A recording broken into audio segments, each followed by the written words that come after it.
Yeah, absolutely. All right, let's get rolling. I know that other people will file in, but appreciate everybody joining.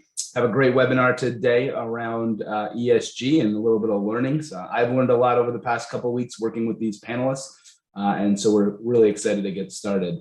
The agenda for today is we'll go through some housekeeping, do some panelist intros, have a good amount of Q&A, but we really do hope the audience on this subject particularly engages with us through this webinar. So you will see some polls pop up. Make sure to take those and answer if you can, because it will guide our conversation as panelists. We want to get an understanding of what knowledge the attendees actually have around this, and we'll get deeper in certain subjects if necessary, but please go ahead and engage with us through the Q&A, and then we'll wrap up. So Joe, any comments around housekeeping items? Yep. Good morning, everybody. If you have any tech issues whatsoever, you can use my email at the bottom of the slide, joseph.monroy@enerex.com. I'll also drop it in the chat. And as Jason mentioned, we do want you guys to interact as much as possible, so we enable the Q&A function. You can upvote other questions, and you can comment on other questions as well. Please note that all questions and upvotes will be visible to all attendees. You can also chat with the hosts and panelists by changing the to function in your chat window, so it can come directly to the host and panelists instead of everybody else. If you have any other questions, please let me know. And if I can help you any way possible, please do let me know. Joe, thanks so much for coordinating all this. We really appreciate all your support. Also want to throw a shout out to TIPA. Always have a great relationship between Enerex and TIPA. We're big fans of trying to get people together in retail energy for strong conversations. We will be at the Chicago event on August 25th, and we hope to see you there too. So really appreciate TIPA on that front. So while you're here today, we're going to be talking about ESG, learn what it is, what it means, and talk about some of the different scopes and how they affect our retail energy industry.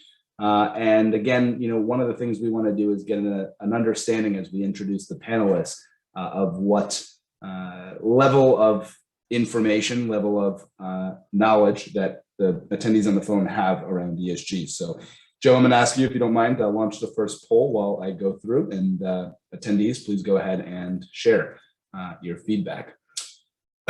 Oh, I see it. That's fine. We can launch them all at once. Perfect. Please, attendees, go ahead and vote and share your thoughts on that. Enerex is a company that we don't try to do a lot of marketing and sharing about us on these calls, but just to share with you, we are a company that is a software company in retail energy. We promote conversation between brokers and suppliers. We have software for everybody, or if you want to build your own software, fantastic. Build your own software and we will leverage the technology that you've already built, but still connecting that through other resources. We work with companies that have all different types of setups, both brokers and suppliers. And that's a little bit about us, but not much of a public service announcement. We're here today because this is our mission statement. We connect people through technology to increase trust in retail energy markets. We're only focused on one thing. So we host this webinar series specifically because we want to make sure to get the word out there. And so I am joined today by three experts who all have spent some time in retail energy and are currently really focused on their company's individual missions to make change within this world that we call energy. So I'm going to start with introducing Joel. I got a Joe on my team, Joel, you get it. But Joel from Vutility, I met him when he was working with Constellation. You want to give a quick introduction, Joel, about Vutility? Absolutely, yeah, thank you. We are an IoT solution provider. We focus primarily on providing real-time visibility into energy throughout the built world. So we partner with a number of organizations to get that critical data, and that data is used to power insights and drive sustainability and efficiency for end customer organizations. Yeah, curious, what made you leave the world of retail energy and what attracted you to being part of this transition, if you don't mind? Yeah, I had been in retail energy in a couple different organizations, initially in a startup, and then I went to Constellation. In both of those roles, I really gravitated towards the convergence of technology into the business. And Vutility, actually, Constellation has a venture capital portfolio that they manage. Vutility is actually one of those portfolio companies. In my role, I got introduced to Vutility when I was at Constellation and working with the VC team. They actually connected me directly with the Vutility team last year and asked, basically said, we know you're interested in going back to the startup world at some point in the energy space. This could be a really interesting opportunity to check out. So been a lot of fun, and continue to collaborate with Constellation and other retail energy companies in the role. So love it, dude. Joel, great introduction, and it's our second panel together, man. I know. One time as a panelist, second time as a host. So absolutely awesome, man. Really appreciate our relationship and sharing some of this knowledge with the rest of the group. And definitely love to introduce David Watson. David Watson, stalwart in retail energy through the craft product that Paraveda owned and sold to Enerex, and he had recently told me about this new venture that he was starting up called GetGreen. I got super excited about it, and so David, please give give an introduction about yourself, and same question. What made you leave to really go pursue this idea of making being a part of this transition? I didn't really leave. You took craft from us. No, I'm kidding. It was a great experience at Parveda and working with craft and retail energy providers, and just sustainability is such an important thing in the world today. And had an opportunity to work with this organization called Emerald Technology Group, and the product GetGreen. It's really focused on the front end of the world of sustainability, so helping employees or individuals just have an app and build up the habits of sustainability. So it helps them learn how to avoid putting carbon into the atmosphere. And then we also have the ability to convert those actions and pull out carbon offsets. So it's really about employee engagement or individual engagement. And that's just how we want to help in the world of sustainability. Really awesome, David. Thanks so much for the introduction. And then the man, the myth, the legend, Michael Cofer, leading a really strong portfolio over at Hansen in terms of community solar. Michael and I knew each other throughout retail energy, spent some time at Liberty. And again, Michael, same question to you too. Brief introduction about you and your role at Hansen, and then why leave, our cushy jobs within retail energy to be part of the transition. I don't know if cushy is the right word, but yeah, so I oversee software delivery for the Americas division for Hansen Energy. So you can kind of see on the slide there that we're split between really telecom and on the energy side. On the energy side, it's really a mix of regulated and dereg. And so my focus has primarily been on the dereg side, since that's where we came from. But and as you mentioned, community solar being an emerging piece of that. I think my move into the vendor side was really just driven through my passion on working on the technology and building products and solutions, and getting a little bit out of the operational weeds of running a retailer, and instead helping other retailers expand their service offerings. Fantastic, man. We'll definitely drill more into this, but great introduction, everybody, and really excited for the conversation. So Joe, if you don't mind, let's close the poll so that we can get some of that feedback and share. Looks like really good mix. Wow, really good mix of folks that, there's an expert out there. Appreciate that. Always good to have experts on the line.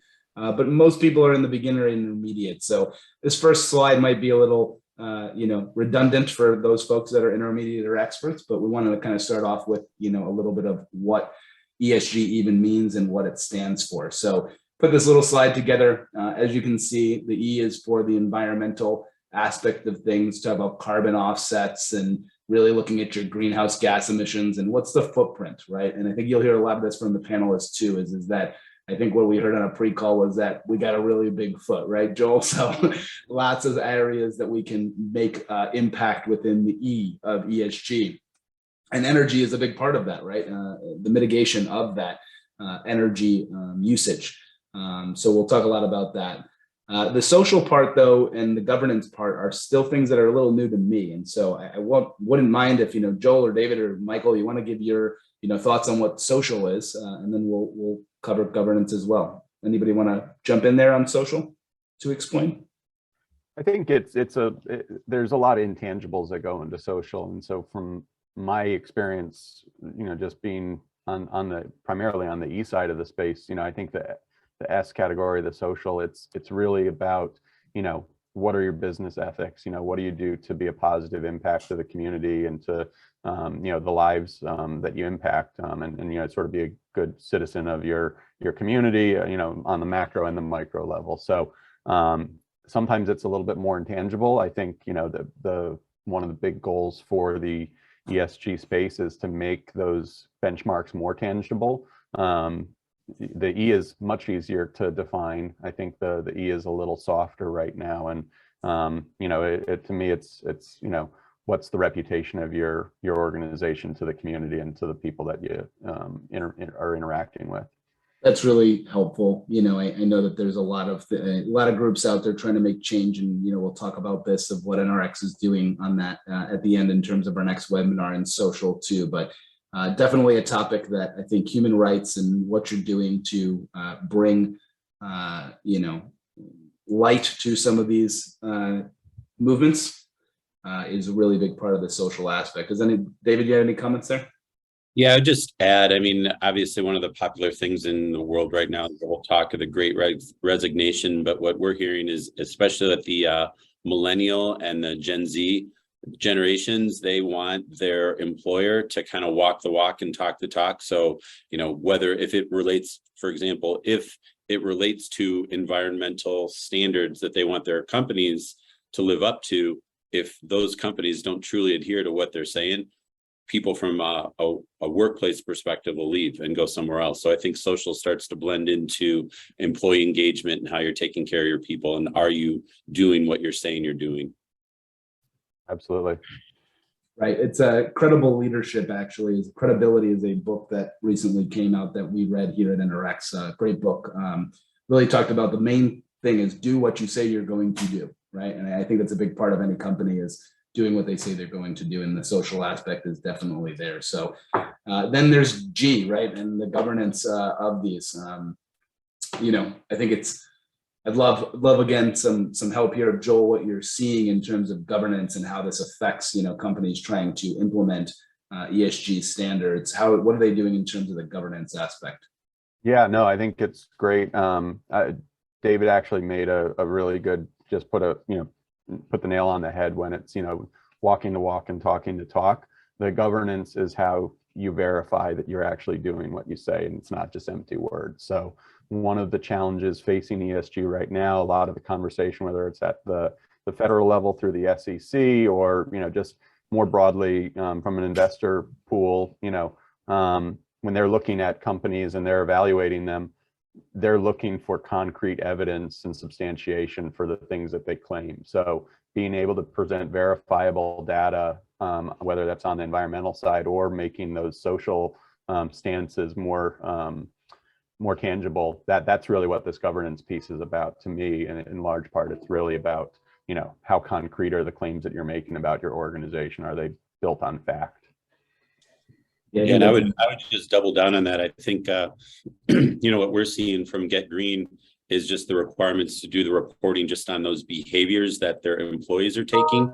And there's a lot of complexity in the reporting and accountability there. And that's literally a sliver of this much bigger picture that I'm sure, you know, Joel and Michael will get into in a lot more detail about all the data when you start talking about scope 1, scope 2, scope 3, you know, massive amounts of data that you've got to figure out and pull together. And I think that's what we're going to get into a little bit down the road. But that's really the governance side, is like Joel said, it's the accountability and being able to verify it. Super helpful, and hopefully that's, you know, beneficial to the audience as well there. Really appreciate that highlighting. And then we get into this, you know, we always hear from the ESG standard, we talk about the scope 1, scope 2, and scope 3. And honestly, before this, I couldn't even tell you what that meant. I do understand it a little bit better now, and I'd say that the layman's view of it is that scope 1 emissions are those that, you know, your organization directly controls. This is where energy usage actually falls into, right? Is that number 1?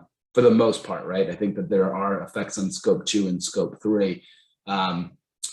Actually, no, I apologize. I think that's actually scope 2. So why don't I just pass this over to an expert and explain scope 1, scope 2, and scope 3. And Joel, I start. Yeah, no, it is a little complex, and I don't know that I would even say that I'm an expert.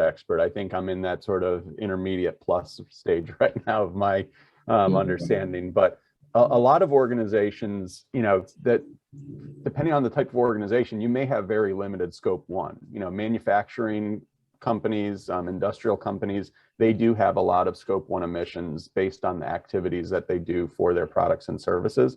But if you're a real estate portfolio holder, you may have very limited scope 1 exposure. You're really driven by what are the interactions your building has with the grid, what type of energy is being consumed, how much, and that's really falls into that scope 2 category. That's your utilities.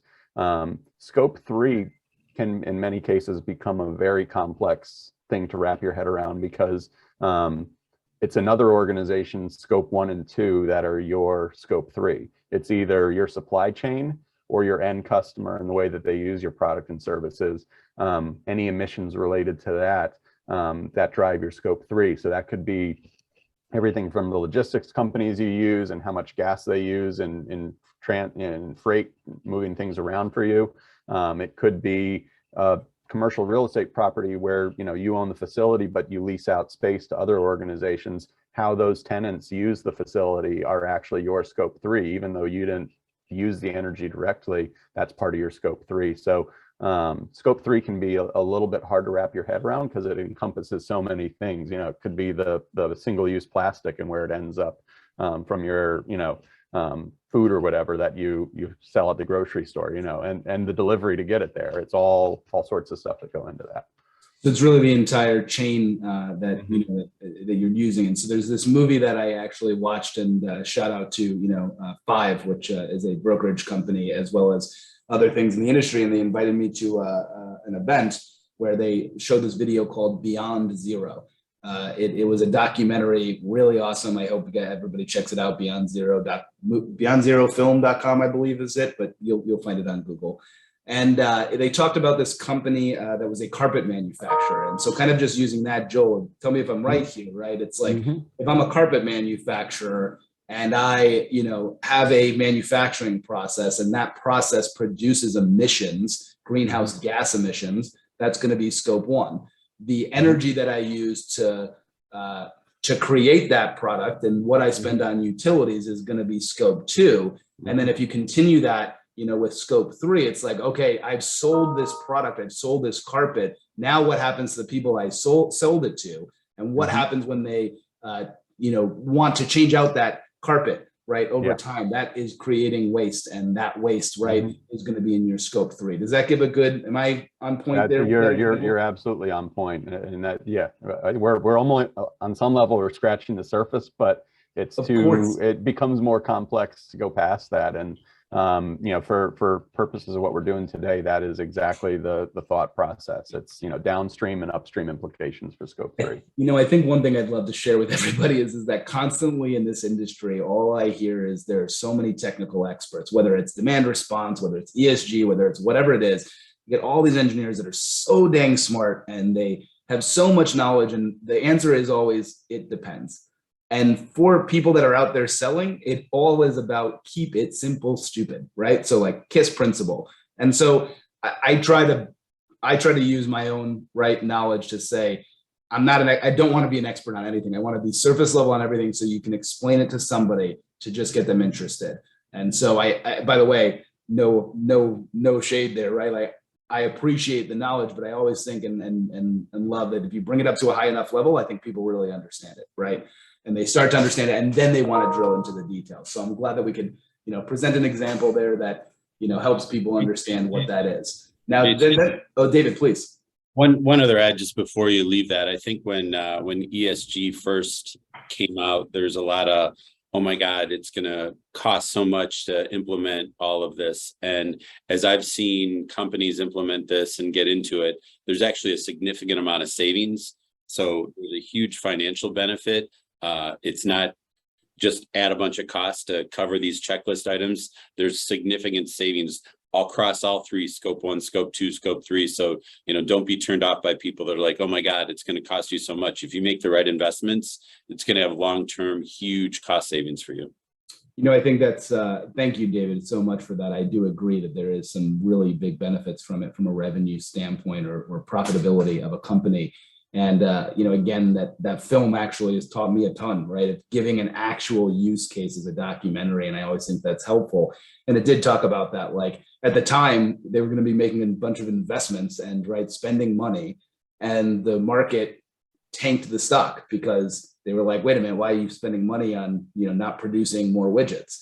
But then as they saw how it affected the bottom line, it rose. Their stock price, for this carpet manufacturing company, rose significantly, and then it rebounded past where it was, and they grew from there. So very interesting story, and again, it helped me a lot. So, but then there's Jason, we're Michael. even outside of the emission side, if you just go back to the ESG piece on social, I mean, just that piece alone has been something that hasn't necessarily been viewed as a revenue maker or a margin increaser or whatever you want to call it, right? But if you just focus on your team members on that social side, David talked about the Great Resignation and post-COVID life. I think the investment, the companies that are investing in those social aspects, right, in their employees, what their employees are passionate about, funding volunteer events that help the communities, concepts like that actually reduces your employee churn, which right now is a very hard problem to solve for everybody on this call, and probably everyone listening and everyone around us, especially if you're in the tech space. So there's so many intangibles as you roll these out that, on paper you're thinking, okay, it's going to cost a lot of money to fund these initiatives, but as you go through it, you wind up saving quite a bit of cost in your business and waste as well.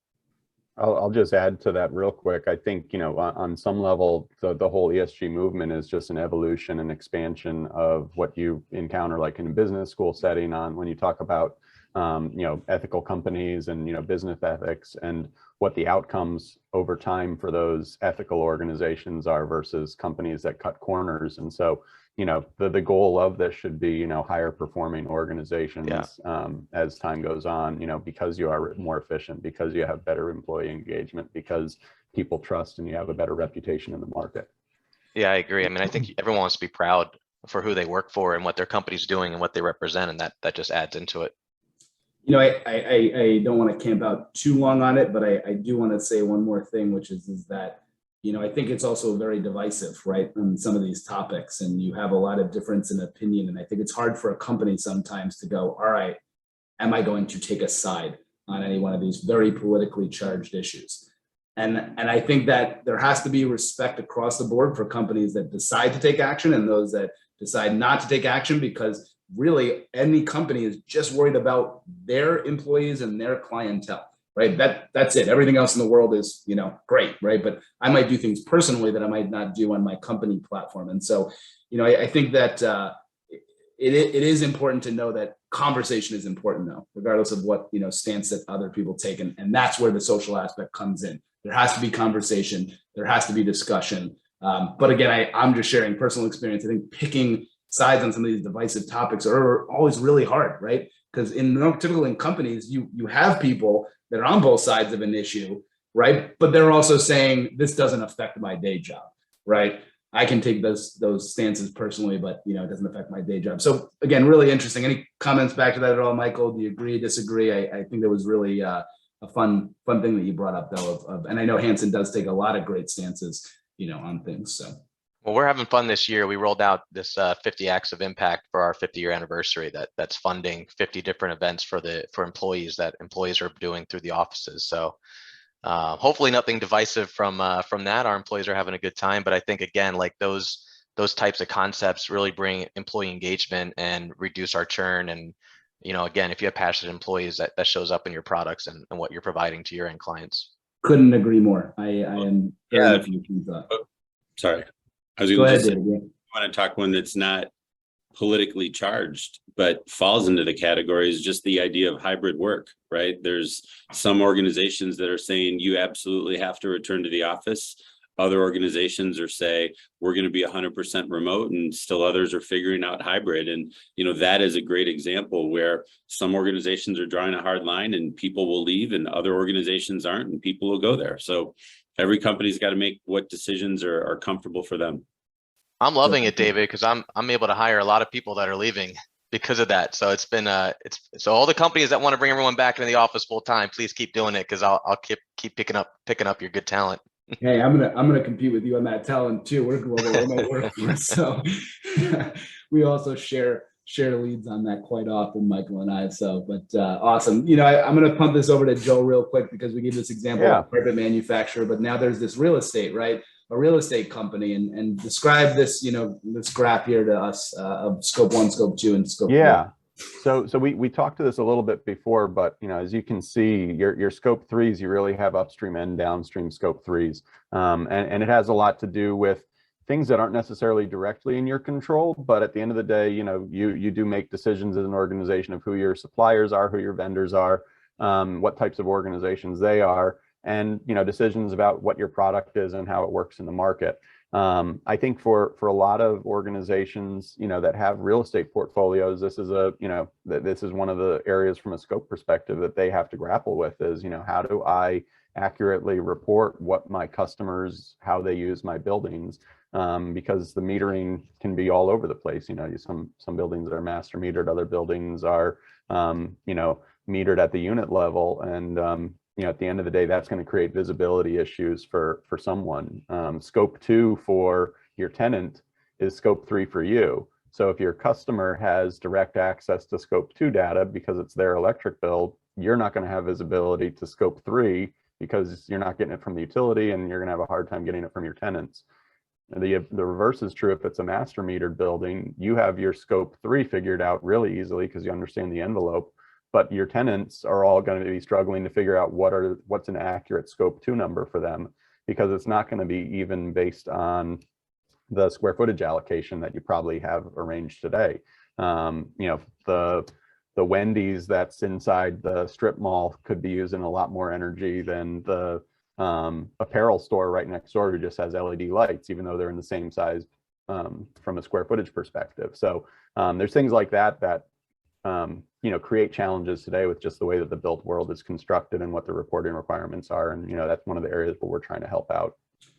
Love it, Joel. And that's that is a great example again. And it's a good lead into kind of talking about, now what I tried to do with these question sections is really thinking about, the audience and what would be beneficial. And, again, most of the people on the phone are selling this in some way or trying to be a part of a team that is selling this. And so, the first thing is why is this topic of ESG becoming important to these end use customers?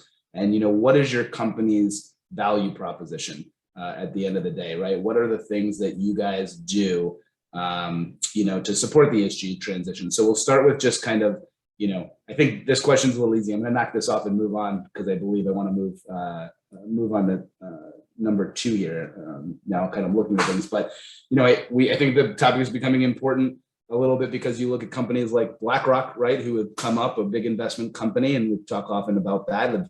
They came out and said that unless a company has an ESG strategy, meaning a documented plan of taking down, scope 1, scope 2, and scope 3 emissions, that they're not going to make an investment. And then that trickle down effect has happened basically to a large majority of the VCs out there that are in any position to invest funds. And so I'm going to turn it over to the panelists and just any other comments around that and what you guys see of why this topic of ESG is becoming important for end use customers. I would just say at a high level, I would say ESG is going to become what Sarbanes-Oxley is today. Like Sarbanes-Oxley, when it first came out, was like, oh, I've got to do some stuff with my finances.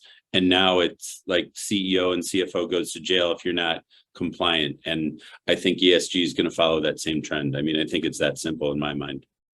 That's awesome. Great comment, Joel. I'll just say, keeping the politics part of it out, I think, it's shifted from being a nice to have where it may be a differentiator for you that helps you stand out from a competitor, to now it's a must have and it's going to be a requirement and you're being left behind if you don't do it. So, regardless of where you fall on, your view of it politically or anything like that, that's just the reality of the world today. That's Yeah, awesome. and I agree with Joel. I mean, and that's what's happening in our side of the world, right? Is, our clients are the ones that are offering these types of, environmental, energy conscious products, right? And so they're coming to us to say, how do we create these products and bring them to market for the customers that are telling us they need them? And in many cases, they're driven through policy and other concepts, and so you have no choice but to offer them. But we have to kind of get there. Oh, and there Yeah. you go. There's the slide. Yeah, that no, and talks Michael, I about that. wanted to kind of just brief right over to this, which is, these industry trends, right, that, is driving the Hansen roadmaps. And, these are other things that are obviously moving forward the conversation of ESG. So any thoughts on this slide? Yeah, I mean, I think, so one of the people listening is John Baxter, who's our president of sales, and he loves this conversation, and it comes up at pretty much every event that we go to. And it's too bad we can't sneak a guest speaker in just for him to talk about it. But I think, that first bullet is really what a lot of our conversations have been lately. I mean, our products have shifted from, hey, you need to, we're just a retail supplier offering a fixed rate product, to people coming and saying, well, how do we take advantage of all these new concepts that we're starting to see? And then how does that actually get deployed to the market, right? And I think we talked about this a little bit yesterday, but even the infrastructure being behind to offer these products, is a big issue that needs to be solved, right? And so as these disruptive concepts keep coming up, we still need to figure out how to actually deploy them. You're on mute, Jason. Thank you. I think that's interesting because, this conversation, everyone says, like, how do you get started, right? And I just hosted a battery panel in Massachusetts for TIPA. Great conversation. It seems like, and, we see these little articles in the news, and it's these certain companies. You talked about Sarbanes-Oxley, David. When I was at AEP, man, I mean, just weeks and weeks of going through, right, with the, consultants at the end of the day, internal consultants, but that was their focus, right? Are we meeting these? Do we have everything documented, et cetera? So I think it's going to start at the top. It's going to start with public companies. Those are the ones that can be regulated more easily because they are public. But the trickle down effect and what we see in New York too, right? Where it is very focused on, if you own a building in New York, you have to comply with some of these standards. So I do agree that, this will become a bigger topic of conversation. You got Biden's infrastructure bill. You have certain states that are taking a very strong stance on, renewables and, making this more globally effective, right? Any customer being able to adopt this technology. And it's still just one of those, as it's like if you go back to when retail first started, right? And we were doing things on spreadsheets, and in some cases we still are, but a lot of these new products and concepts that are being passed through legislation, the utilities don't have a way to provide it, right? And that's that data concept. I mean, we have utility clients with millions of meters, and they're rolling out these smart meters, but they don't have the systems to actually handle that much data. When you're having millions of meters read every 5 minutes or 15 minutes, whatever it is, I mean, how do you sort through all that data and then design products around it that can actually calculate, different products on all of that data, right? And even the sharing of data has been coming up quite a bit. I mean, I think we're all aware of like the green button concept that has come out, but it's for the most part has not been deployed very well, and it's cumbersome. Some cases the data is just wrong. And a lot of these newer, entrants to this space, they don't have the same thing that retail suppliers have of, a simple EDI transaction to get access to customer data, right? And we're seeing that, especially for Hansen, right? A lot of our new clients that are not retail suppliers, they don't have a way other than telling the customer, give me a copy of your bill. Right. And that really, stifles innovation, right? How do you innovate on products when all you have is a copy of someone's bill and a PDF, and the utilities aren't equipped to share that data in a way that's sustainable? So true. And for the audience that's listening, there's a group out there called Mission Data that is actually all they are about. I know how hard it is for companies that, aren't a REP, and in some states, even a broker has access to EDI transactions, and Enerex has helped out with some of that. But again, even some of that's summary. And, if you're deploying a battery, it's like, no, you need interval, and you need interval in a way where it could just be like, I need to push a button and get, information. There are utilities out there. There is a model for it. It's not widely adopted. And so anybody who has any influence, as we, do talk to politicians, and politicians get a little bit more involved in the infrastructure bill, I think that that's something that we all have as an industry to continue to push. Access to data is key to the transition, and we don't have it today. The utilities have to stop using this as this is our last hope of being the, monopoly. It needs to be democratized, and I think the utilities have a place in the industry. It's get the power from point A to point B. That's the job, right? So anyway, again, my 2 cents sharing, not even Enerex sharing, but I totally agree with what Michael's saying. And I think that you heard a little bit from Michael on how Hansen is aiming to support this customer transition. And I'm curious, let's move on to Vutility and saying, You know, what is that value proposition to customers? How are you talking about this with your end use customers? Yeah, I think, really, when you're talking about real estate portfolio holders and property management companies, those are, customers of ours in many cases. Those are customers of a lot of retail suppliers and brokers as well. They're facing challenges on not only the ESG side, but there's another sort of related concept of EUI, energy usage intensity, or BPS is another way that's referred to, building performance standards, which depending on the geography, there's going to be some very strict requirements, not only from a reporting perspective, but from a benchmarking and efficiency improvement over time. So you mentioned New York local law 97 earlier, Jason. That's a perfect example of that. So there's a lot of things spearheading, and what we see with what our solution provides. You can just go to the next slide if you want. Really, what you need to do is understand what's happening inside the building. The utility meter in a commercial building is never going to be enough to drive behavior changes. So what we've developed is effectively a fitness tracker for inside the built world behind the meter. So this is a wireless solution. It gets installed inside the electric panel. It self-harvests power from the circuits that are being monitored.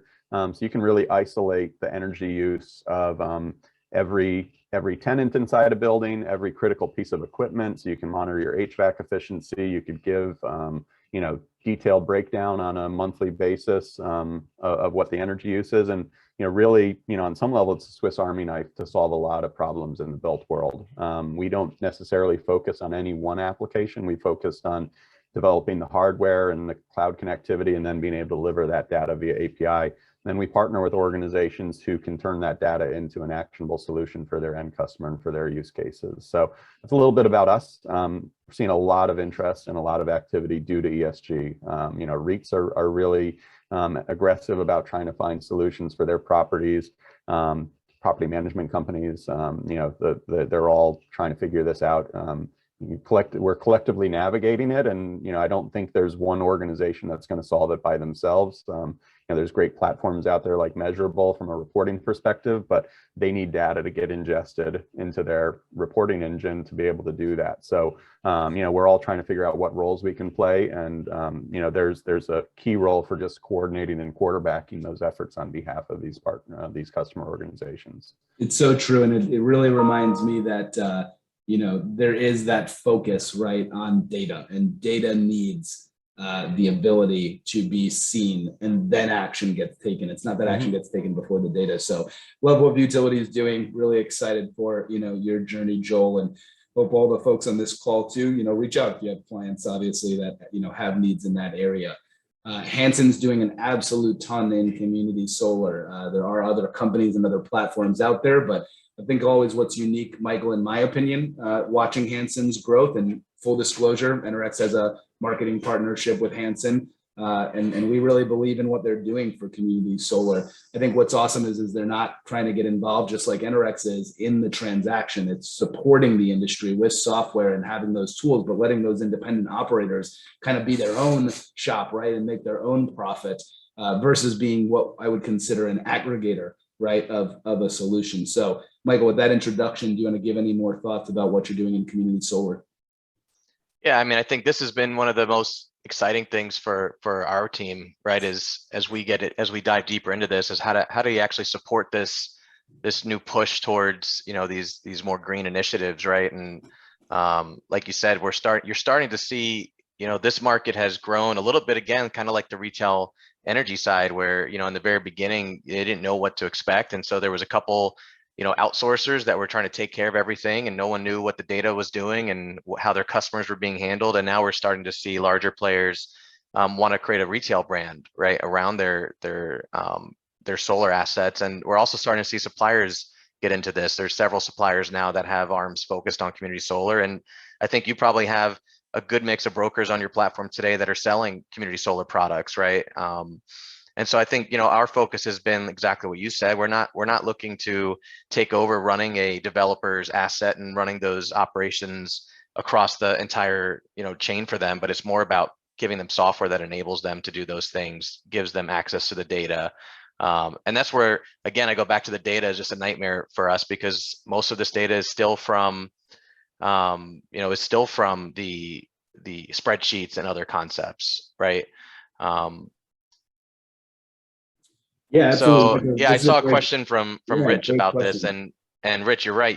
The customer can't claim the rec, right? But I think this is more about the state standards that are looking to push different ways of getting this renewable energy onto the grid and into the hands of subscribers, because they do get savings and they can save some money on their invoice. And there's different concepts and tax equity concepts that are driving this now. Yeah, I think that's always interesting. Rich, always the best questions, man, on any of my panels. Appreciate you greatly, chiming in. But that is, I believe, what you said, local jobs, right? Community solar does promote, green in a different way. Although from a marketing perspective, it's not like the end user that is taking that offtake gets to claim that they're green, but they can claim that I am supporting a local project in my area, right? And I think there's a different marketing spin on it versus saying I am green versus I am supporting green, Yeah. right? The community concept, Jason, has been huge on this. I mean, we're not involved in it but it's our clients, right? But there's a lot of these, you see a lot of these popping up at at like farmer markets and social events and things like that, right? And that these are solar assets that are in your community. These are being built in a sustainable way instead of another warehouse or whatever might be going up in your backyard on farmland, et cetera. So I think there's a community support aspect here, that's also driving some of the popularity. But again, this is just one piece in many, right? And it's not necessarily the only option, right? Do you think, Michael, at all to Rich's point here, that really they can't claim the E, right, in ESG, these folks that are, subscribing to offtake, do you see that potentially changing in the future because, these standards become more, it's basically like these two worlds kind of merge together at some point where, the government realizes, or whoever's running ESG standards, that this is great. It's promoting green energy. It does have these effects, and these people should be able to claim that in the E of ESG. You ever see that changing?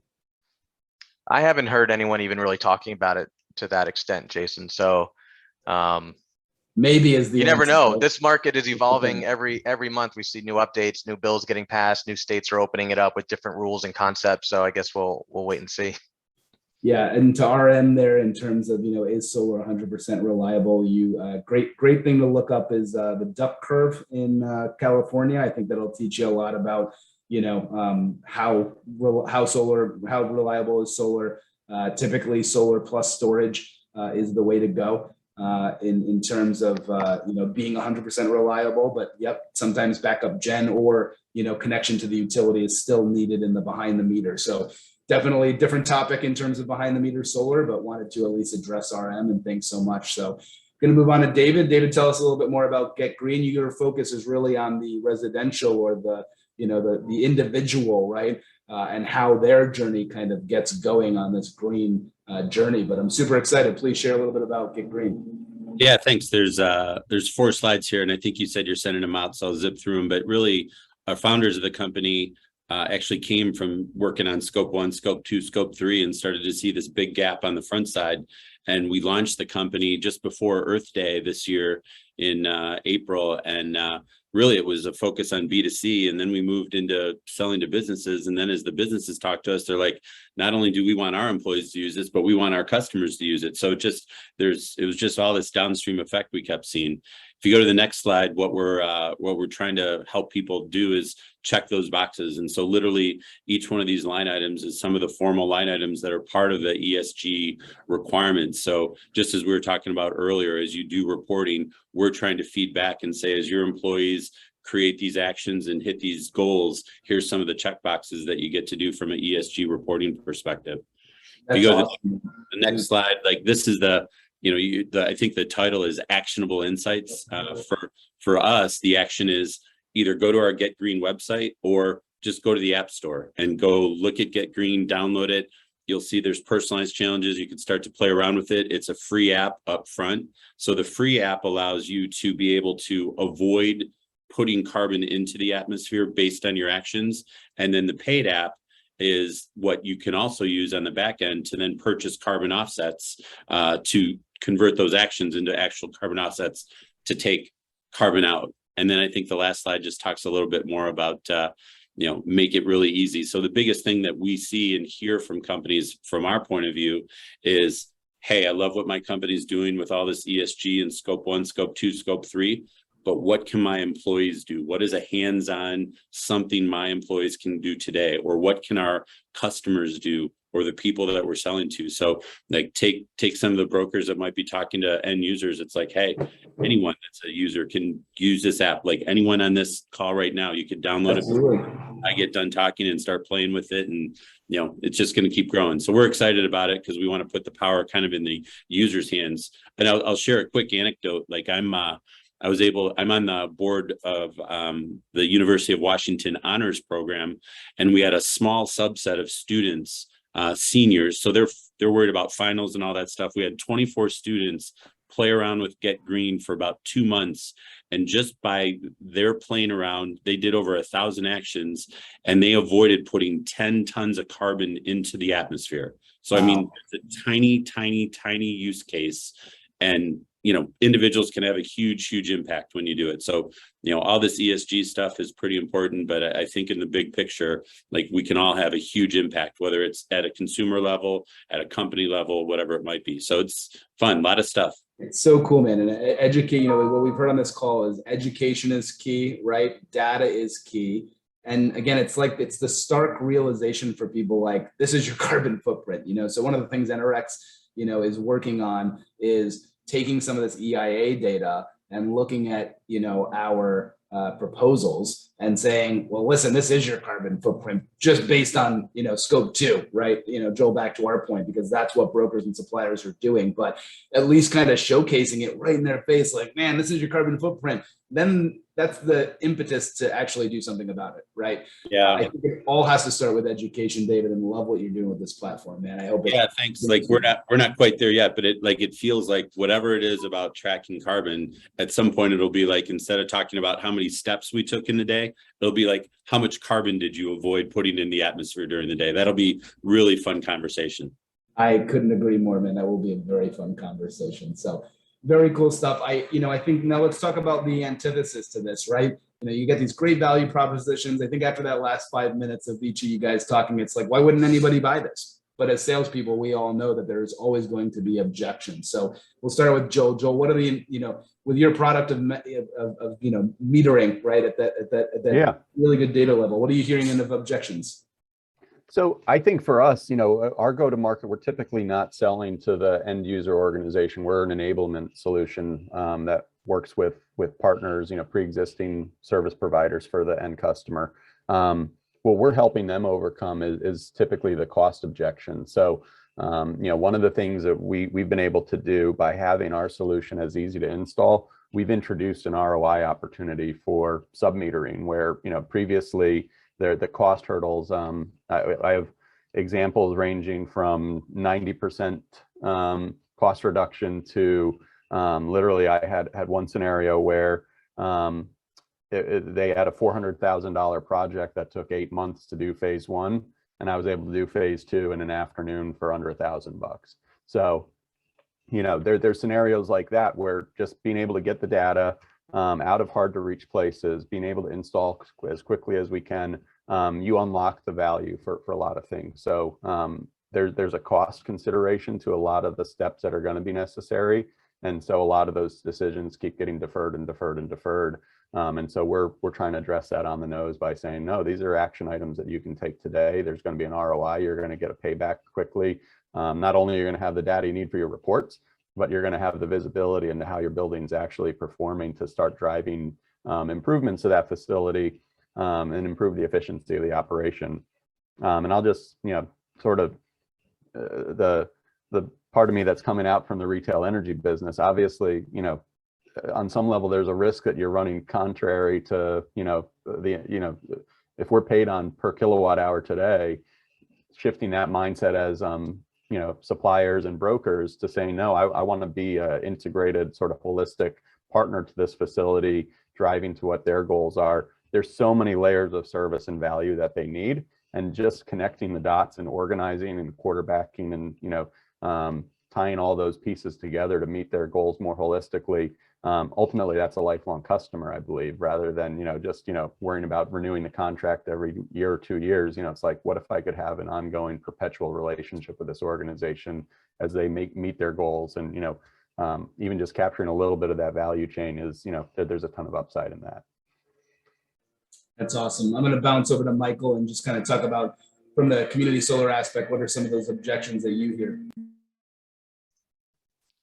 I don't think we're necessarily hearing objections, from our end customers on these concepts. I think I go back to, the issues that they're facing are around how to offer specific products, and just goes back to the infrastructure and data not being there yet, right? And so, as much as I think we're seeing a lot of these concepts want to come out, you're kind of stuck waiting for companies like what Joel is doing, right, where they're providing these hardware installations, right, which unlock access to that data, but it just creates, for some of the more simple products that don't necessarily need all of that, right, like that level of data doesn't exist there either. So and you're not going to be able to install one of those in every single household in the US and things like that off the bat, right? So that still becomes, the most common objection for us from our customers is, I'm getting asked to do these products, Hansen, how can you support it? And the first question is, where do we get the data from? And the answer is, well, it doesn't exist, right? So, okay, well, we can't offer a product if I can't actually get access to the customer data that lets you calculate that type of product, right? So, those are still things that I think are being worked through, and we're starting to hear more and more.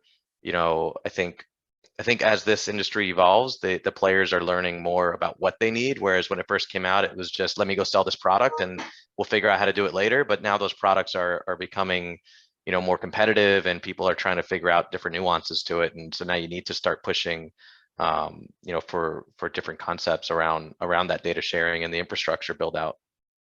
Love it, Michael. Couldn't agree more on the data aspect. David, any objections for you on, when you're talking to these companies about deploying GetGreen to their employees? I would say the only objection is really just one of priorities, right? Like every one of these people that are in sustainability are getting hit with 50 different opportunities to impact what they're doing for sustainability. And it's more of a function of, okay, which one's going to have the highest value prop for the organization, right? If a company can eliminate single-use plastics, that might have a bigger impact than giving an app to their employees. But, I think they just have to figure out how to do, right? There's only so much time and money that you can spend on doing it. That's the biggest objection that we hear. At the end of the day, then we just say, go download the app, let your employees play with it on their own. That's our easy response. I love it. And you don't have that objection of cost, considering that there is a free portion of the app. So I do love that, man. Great share. So kind of moving on to question 4 here, what are the resources out there to educate consumers? Obviously your platform, David, that is surely one of them that I hope a lot of people on this call decide to download the app and take a look for it themselves. But a lot of people don't understand what ESG is. And so just if you could talk a little bit about the resources out there. Maybe start with David of just like, where are you getting this information that you're putting into the app to guide the customer along this journey? Are there any, anything you want to share there in terms of resources? The easiest, like we were actually guided by our customers who literally would send us, here's the SEC requirements of what we see coming down the pipe. What we found, especially in sustainability, is a lot of the, if organizations don't have like a chief sustainability officer, the organization of sustainability tends to fall under legal, sometimes operations, but a lot of times under legal. So it was like, hey, the SEC is coming down. Here's what they're going to ask us to report. How can you do that? And so I think going through those channels is probably the easiest way to get educated about what's coming down the pipe for ESG. Yeah, that's awesome. And it's funny. I think it's great education for everybody on the call, because knowing who to talk to about these type of things, and that's typically not who we're talking to, right? We're talking about a CFO or an energy procurement manager, right? Versus the chief sustainability officer. And there has to be coordination between those efforts. And I'm counting on the brokers and suppliers out there really to engage all constituents, right, that are involved in energy, in the E portion, right, the environmental impacts of ESG. And so I think that's going to be really the tall tale sign, David, is do we engage the right people within these organizations as a retail energy industry? or do we just focus on the commodity? And then, that's a slow death in my opinion, right?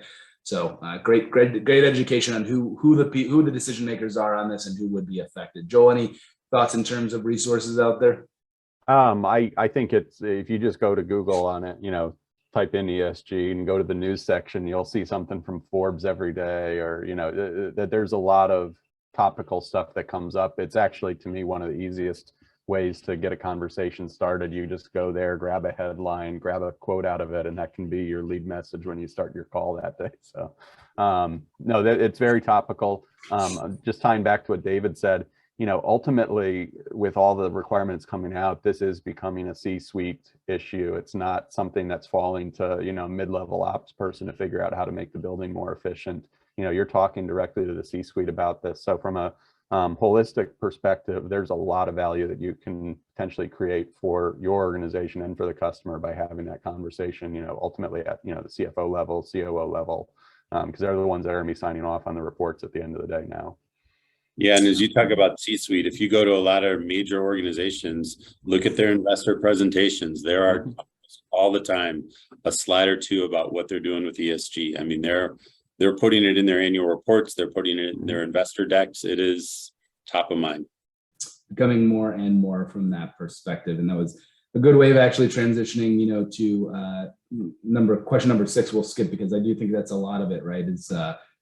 Is focused on, are they picking up steam or are they stagnating because of the recession? And I think it's recession proof. It is something that the infrastructure bill is pushing, ESG standards. So these standards are going to continue to matriculate regardless of if we enter into a recession or not. And so there will be this adoption of technologies. So I'll end with this question and let the panelists kind of talk about it, which is there a standard that's best out there? Do you think that these standards actually hurt people and companies and the economy in both the short and long term? Or do you feel that, which are the best standards, and do these ESG mandates actually help us as an entire society? I'll just add that, in my humble opinion, when I went to school, I remember very well about all the recycling, right, that they focused on in grade school for me being, in my late 30s. And I know a lot of people affected that. And then I look at my daughter who's 6 and it's like, man, she is all about the environment. And she's telling me kind of what my carbon footprint is, right,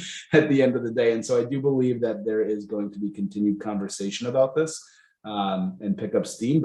And I do believe that it actually helps us, right, in terms of making a better world for our next generations. That's my 2 cents, but would love the panelists to kind of end on this question.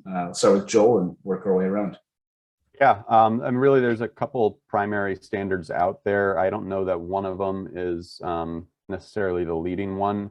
I think what you're seeing with the SEC right now is trying to standardize around certain things, whether that's on a terminology perspective or methodology perspective. In the world we exist in today, I think the biggest thing is, is it concrete data? Is it backed by fact? And can you have verifiable sources that you go back to for whatever you're trying to substantiate in the report? That's where I think a lot of organizations are potentially risking getting themselves in trouble if they just sort of throw a dart against the wall and say that's probably close enough. The stakes are becoming pretty high to just risk winging it. And so when your C-level staff needs to sign off on the report, ultimately that's something that they want to make sure they're bulletproof with. So yeah, and David went to that Sarbanes-Oxley comment, and that's a really interesting point, which is just that do you believe, Joel, at all that we're going to see kind of in the next few years that there's going to be like a judge would rule on an individual to kind of set a precedence and an example? Do you think we are going to see some of that where companies are just being like, you made these false claims and we are going to public event out of that? I foresee that that's a very distinct possibility. It's very high from how investors are making decisions, what their criteria are for investments. If there turns out to be a major discrepancy, that's going to have major fallout. So yeah, that's we always talk in sales about there's 2 ways to sell. It's carrot or stick, right? And this is a stick, and this is one of those to say, would you really want your company in that headline news? Like, is that a headline that you really, all press is good press? So. No, there's a stick to it. I think the carrots, at the end of the day, the things that the actions that you're taking, if you can show there's an ROI behind them, ultimately are going to improve your bottom line. So, I think that's the dynamic. If you can present, here's value that you're creating for your organization, and you're avoiding the penalty with the stick, it's like you're sort of covering all your bases. Double win. I love it. That's really good advice for those. I would go down that path too, and just double down, Joel, on what you said. Is I think with ESG, there will be stick per se. With Sarbanes-Oxley, I think there's a lot of stick and not as much carrot. I think with ESG, there's going to be huge carrot. And then my quick answer here is like, I'm not totally familiar with what's best standard, and what we're taking an approach is kind of like what we do with the app. It's like we just want to start building habits. So to the degree that you start small and keep working your way up, as standards are going to keep changing, but the more that you do with ESG behaviors, the better, stronger you're going to be year after year. So just start, do something, take some action, start forming habits, and you'll figure out how to adhere to the best standards when you get there. Absolutely. Doing something is better than nothing at this point. And we don't have to wait and hope, right, that somebody else figures this out. Just start by taking action, David. Couldn't agree with that statement more.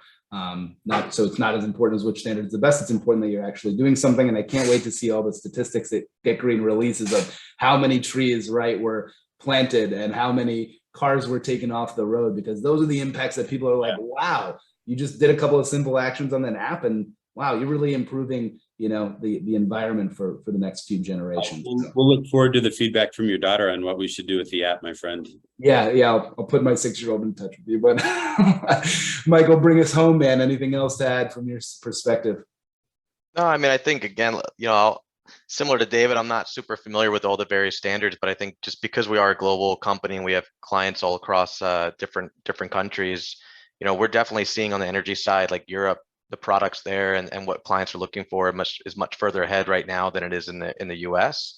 I mean, there are retail suppliers in Europe right now that have products where you can have, solar panels and on-site generation at your house, and you can sell that to your neighbor, all through, a retail energy program, right? And so we're not there yet in the US. So I'll do a little plug that our marketing and analysis team did do a pretty cool blog series on kind of the role of decarbonization, and so there's a lot of concepts in there, and I'll share that link with you, Jason. You can take a look at it, but and it dives heavily into kind of what Europe's done and some of the reform that's needed. I think that's a big piece. Yeah, to add on to that, Michael, and please send me that link, man. Would love to have it. But I was actually, we were trying to build this into the deck. I'll end with this, but this was a great graphic that I saw come across my LinkedIn feed that really showed that, it's not that the US is doing nothing, right? It's 13.1% of wind and solar shell for electricity generation. And when you start going over to Europe, look at some of these numbers, 32, 28, 25. You don't think that that's going to happen in the US? Of course it's going to happen in the US. We're going to try to keep up with that. I thought it was actually pretty interesting when you talk about, countries like, India and China, who obviously have boatload of people right in each of those countries, and their effects on going green and going solar, and their effects on the environment. So this, maybe we'll publish a link, Joe. Michael's going to send a link. We'll probably send this one out too in the follow-up email, just to continue to have that conversation. But I hope this has been really beneficial to everybody on the phone. Really appreciate the engagement. I got some fantastic questions from the audience today, so really appreciate that as well. And I'll just bring you home that Enerex is doing something, on that S aspect as well. And while maybe we don't want to take a stance on anything, at the end of the day, the conversation is important. So I'm going to be hosting a webinar. I hope everyone joins me on July 28th, talking about diversity in retail energy. There are a lot of groups out there and people, individuals that are really trying to get focused on the S aspect and getting involved in retail energy and promoting the social aspect of it. So going to host some panelists on that. If you'd like to be a panelist, don't ever hesitate to reach out. I got some folks in mind that I'll be reaching out to, but never hesitate to reach out to me. And if you do have any other thoughts and topics that y'all want to see out of this webinar series, do not hesitate to share with us, right? Send us your topics and ideas. So that diversity roundtable is again, going to be on July 28th is our next webinar for Enerex. Feel free to scan and register. It's already open. And just a real quick, huge thank you, Joel. great. Vutility is awesome. I'm really excited for what you guys are doing in the sub-metering. I hope everybody on the phone reaches out. If you need anybody's contact information, don't hesitate to share. Everyone needs to download this app, right? GetGreen. David, I'm gonna commit to you that over the July 4th weekend, I will be signing up. So you got a pledge. So make sure that you hold me to that. Thanks so much for your time today. And Michael, everything Hansen's doing in community solar is just spot on. It's like Enerex's brother sister company, right? Where we're both trying to make an effect simply on software, not be the market, but let the market figure itself out and just provide the market with great tools. So everything Hansen's doing around providing the right tools for those that are focused on the community solar industry, it's awesome. And that goes all the way to the engagement